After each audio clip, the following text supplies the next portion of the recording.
అనగనగా రామయ్య అనే ఒక రైతు పొయ్యిలో కట్టెల కోసం అడవికి వెళ్ళి చెట్టును కొడుతూ ఉంటాడనమాట. ఇంతలోపు అనుకోకుండా తన గొడ్డలి జారి నదిలో పడిపోతుంది. పాపం అతను బాధపడుతూ ఉంటాడు. ఇంతలోపు నదిలోంచి ఒక దేవత ప్రత్యక్షమై బంగారు గొడ్డలు తెచ్చి ఇది నీదేనా అంటుంది. అప్పుడు కాదు కాదు అంటాడు. తర్వాత వెండి గొడ్డలు తెచ్చి ఇది నీదేనా అని అడుగుతుంది. కాదు కాదు అంటాడు. తర్వాత అతని గొడ్డలు తెస్తే అవును ఇది నాదే అంటాడు.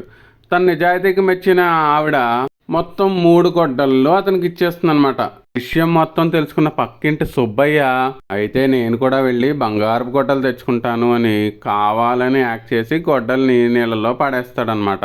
మళ్ళీ వనదేవత ప్రత్యక్షమయ్యి ఈ బంగారపు గొడ్డలు నీదేనా అంటే అవునవును ఇది నాదే అంటాడనమాట.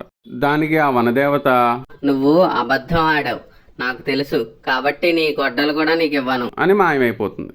గొడ్డలు కూడా పోయింది, నాకు ఇంకా జీవనాధారం ఏది అని బాధపడుతూ కూర్చుంటాడనమాట. మన వస్తువు కాదని తెలిసినప్పుడు ఎప్పుడూ ఆశపడకూడదు దాని మీద.